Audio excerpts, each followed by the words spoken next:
तो दोस्तों आज हम ये नया सवाल लेके आए हैं। ये एनएलएम का ही सवाल है जिसको आज हम करने वाले हैं। तो पहले तो देखते हैं कि क्वेश्चन में हमसे क्या पूछा जा रहा है। इसमें ये दिया गया है कि ये जो एंड है स्ट्रिंग का, इसको कांस्टेंट वेलोसिटी से इस तरफ पुल किया जा रहा है। ये वेलोसिटी जो है स्पीड है, स्पीड दिया गया है 10 मीटर पर सेकेंड। और जो दूसरा एंड है स्ट्रिंग का, वो इस ब्लॉक से कनेक्टेड है। तो इसका एक हम डायग्राम बना लेते हैं अलग से, जैसे इस तरीके से कुछ। इसकी जो हाइट है ये हमको दे दी गई है 10 सेंटीमीटर ग्राउंड से, ठीक है।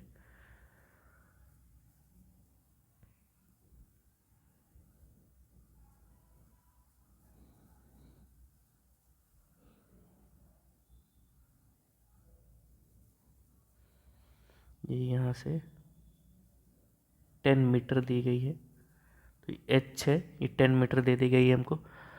इस ब्लॉक का मास हम कुछ ले लेते हैं अगर एम। और अगर ये देखें कि इस ब्लॉक का जो मूवमेंट है, इसमें हमसे पूछा जा रहा है कि other end of string is tied to very small block which moves in smooth horizontal surface. The block is initially situated at a distance from pulley which is very large as comparison to H. मतलब कि ये जो distance है initially बहुत large है, इसको हम x ले लेते हैं। ये डिस्टेंस इनिशियली बहुत लार्ज है, इसका मतलब है कि जो थीटा है इनिशियली बहुत स्मॉल है। Initially theta will be very small.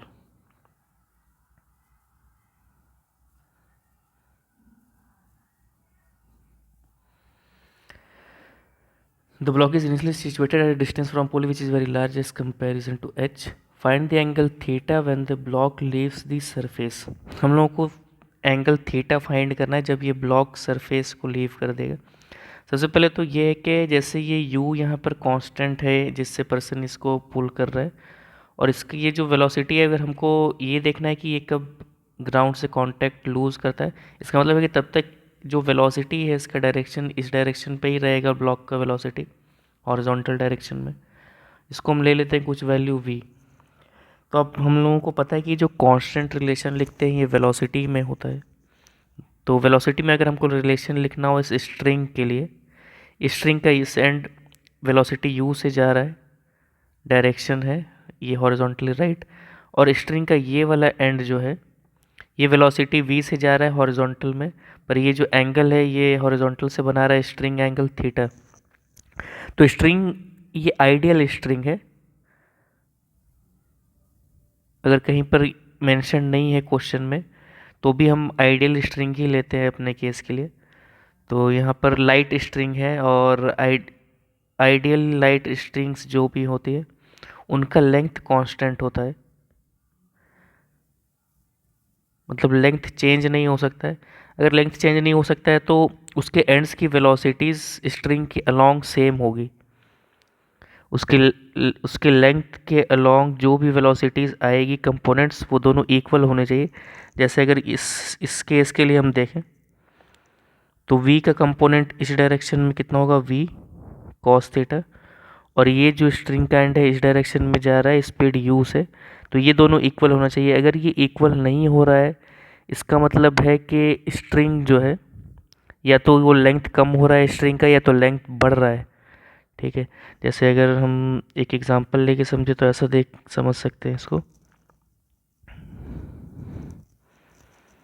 अगर इसका स्पीड u1 है, इसका इस इधर का स्पीड ये u2 है, इस एंड का स्पीड, तो अगर u1 है जो वो u2 से बड़ा हुआ तो इसका मतलब है कि स्ट्रिंग जो है उसको हम स्ट्रेच कर रहे हैं, पर जो यहाँ पर स्ट्रिंग है वो अनस्ट्रेचेबल है, आइडियल स्ट्रिंग है, ठीक है। तो आइडियल स्ट्रिंग अनस्ट्रेचेबल है, और इसके लिए u1 is equals to u2 होना ज़रूरी है। मतलब speed of the bodies connected along the length of the string should be equal, ऐसा हम कह सकते हैं। जैसे अगर इस केस में देखें तो यहाँ पर इसका स्पीड u है, और यहाँ पर अगर ये ब्लॉक v से जा रहा है तो स्ट्रिंग के अलोंग इसका वेलोसिटी हो गया v cos थीटा। तो अब हम इसको इस तरीके से लिख सकते हैं दोनों के रिलेशन को कि v cos theta is equals to u, ठीक है। अब अगर हमको ब्लॉक का एक्सेलरेशन लिखना हो तो ब्लॉक का एक्सेलरेशन हो जाएगा dv/dt। तो पहले v को हम लिख लेते हैं, v is equals to u sec theta. अब अगर एक्सेलरेशन हमको निकालना है, एक्सेलरेशन होता है dv/dt, और इस इक्वेशन को हम दोनों तरफ t के रिस्पेक्ट में डिफरेंशिएट कर देंगे तो हमको ये मिलेगा u sec theta tan theta d theta by d T. ये चेन रूल है डिफरेंशिएशन का, जो आप लोगों को पता होगा। एक्सेलरेशन को हम लिख सकते हैं u sec theta tan theta d theta by d T. देखिए दोस्तों, बहुत बार ऐसा होता है जहाँ पे हम क्वेश्चन देखते हैं कि ये एंगल जो है थीटा, ये इस तरीके से चेंज हो रहा है, तो उस केस में हम सीधे एक्सेलरेशन के लिए कांस्टेंट रिलेशन कभी नहीं लिख सकते हैं, वो फिर गलत हो जाएगा। इसीलिए कांस्टेंट रिलेशन में हम कहते हैं कि कांस्टेंट रिलेशन जो भी होता है वो वेलोसिटी का या डिस्प्लेसमेंट का इनिशियली होता है, फिर वो चेंज होता है एक्सेलरेशन में। तो इस तरीके से हमने देखा कि एक्सेलरेशन का ये वैल्यू आ गया, पर यहाँ पे अब हमारे लिए ये चैलेंज हो गया फाइंड करना कि D theta by d T जो है ये क्या है। इसीलिए ये h का वैल्यू यहाँ पे दिया गया था हमें, ये h is equal to 10 metre. तो इसको यूज़ करके हम ये फाइंड करना चाहते हैं कि D theta by d t क्या होगा। अब देखिए इसमें हम ये कर सकते हैं कि ये अगर लेंथ हमको h दिया है और ये x है, तो हम ये बोल सकते हैं कि h by x is equals to tan theta.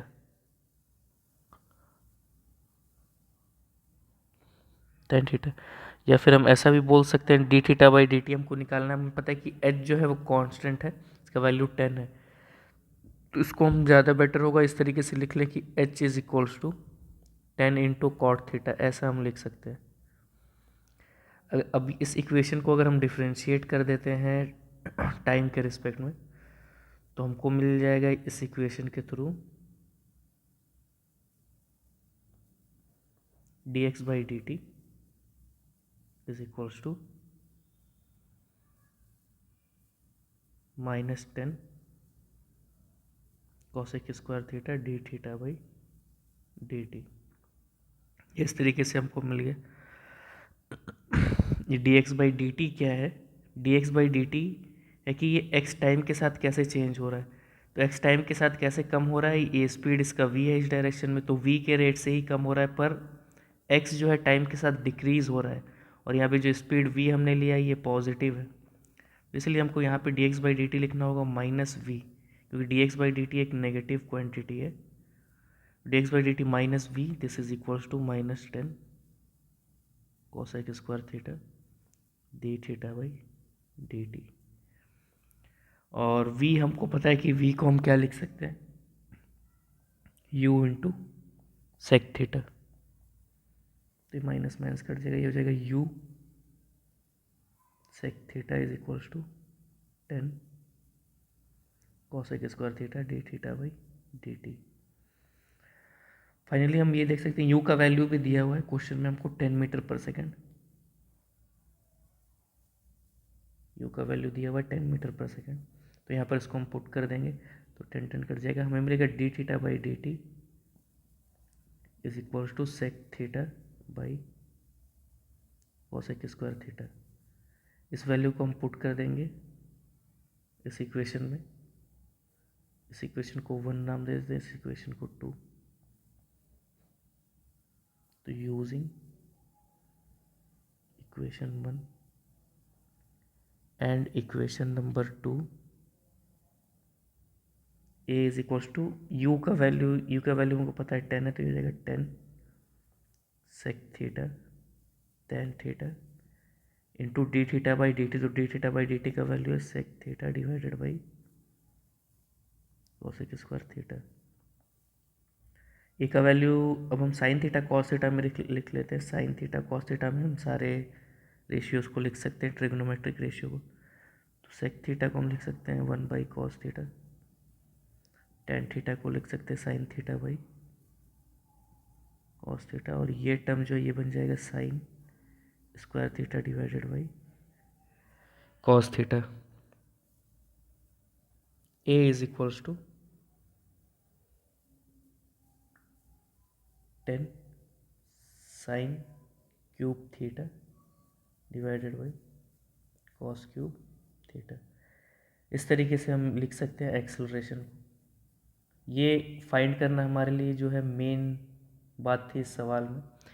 Main आप कह सकते हैं कि हम अगर हमारा एक्सेलरेशन आ गया तो फिर कोई ज़्यादा दिक्कत नहीं है इस सवाल को सॉल्व करने के लिए। अब देखते हैं कि इसमें पूछा क्या गया था हमसे कि find the angle theta when the block leaves the surface.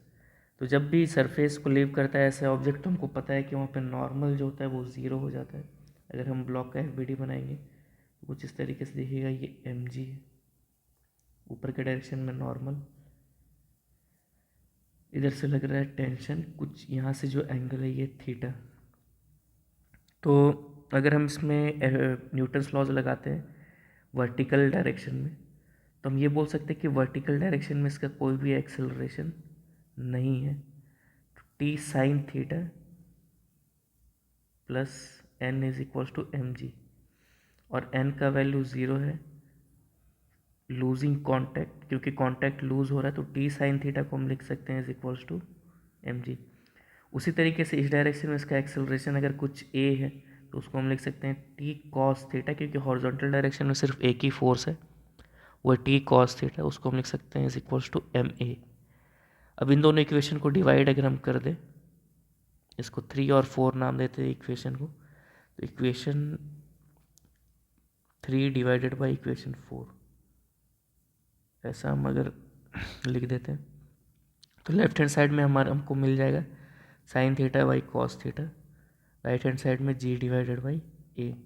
अब ए का वैल्यू इस इक्वेशन में हम पुट कर देते हैं, ए का वैल्यू इधर से हम पुट कर देंगे इक्वेशन में तो हमको मिल जाएगा sine theta by cos theta is equal to g का वैल्यू 10 ले लेते हैं, क्योंकि ऊपर में दिया गया है हमको कि जी का वैल्यू 10 ले सकते हैं हम।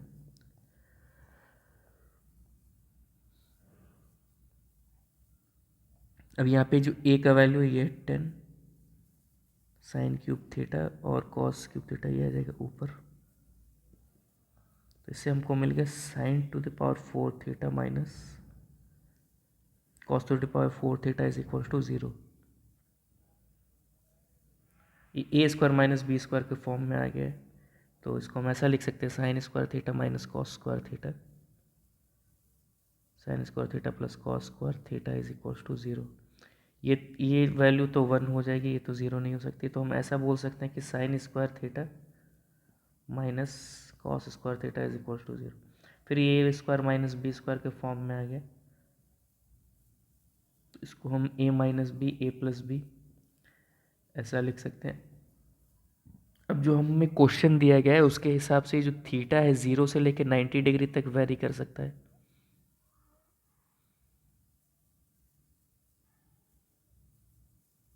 ये केस में क्योंकि अगर ये ब्लॉक बहुत दूरी पे रहेगा तो एंगल छोटा होगा 0 के आसपास, और ब्लॉक जब इधर दीवार के पास पहुंच जाएगा तो एंगल 90 के आसपास आ जाएगा। तो हम ये कह सकते हैं कि थीटा जो है 0 से 90 डिग्री तक है, ये वैल्यू कभी भी 0 नहीं हो सकता। दिस कैन नॉट बी 0, क्योंकि 0 से लेकर 90 डिग्री तक sign theta plus cos theta को अगर हम कैलकुलेट करेंगे तो हमेशा कोई पॉजिटिव वैल्यू ही आएगा। तो हम ये कह सकते हैं sine theta is equal to cos theta. 0 से लेकर 90 तक ये तभी पॉसिबल है when theta is equal to 45 degree. तो यही हमसे सवाल में पूछा गया था कि थीटा क्या एंगल होगा जब ब्लॉक कांटेक्ट लूज करेगा। तो ये हमारा आंसर हो गया 45 डिग्री, या फिर हम बोल सकते हैं रेडियंस में ये हो जाएगा π/4। तो ये था आज का सवाल दोस्तों। इसमें हमने ये सीखा कि एक तो ये सीखा हमने सबसे पहले और सबसे मतलब इम्पॉर्टेंट बात ये है कि जब थीटा एंगल वेरी करता हो तो फिर कैसे किस तरीके से कांस्टेंट रिलेशन आता है। जब भी थीटा एंगल वेरी कर रहा हो किसी भी सवाल में तो सबसे पहले हम वेलोसिटी के लिए कांस्टेंट रिलेशन लिखते हैं, फिर उसके बाद उसको डिफ्रेंशिएट करके एक्सेलरेशन का हम कांस्टेंट रिलेशन हम फाइंड करते हैं कि एक्सेलरेशन जो है उसका वैल्यू क्या होगा। और उसमें एक टर्म जनरली आता है D theta by d t, और वो हम फाइंड ऐसे करते हैं कि एक वैल्यू कुछ ना कुछ हमको क्वेश्चन में दिया रहता है कि कांस्टेंट है, जैसे ये हमें क्वेश्चन में दे दिया गया था यहाँ पे कि एच का वैल्यू 10 है।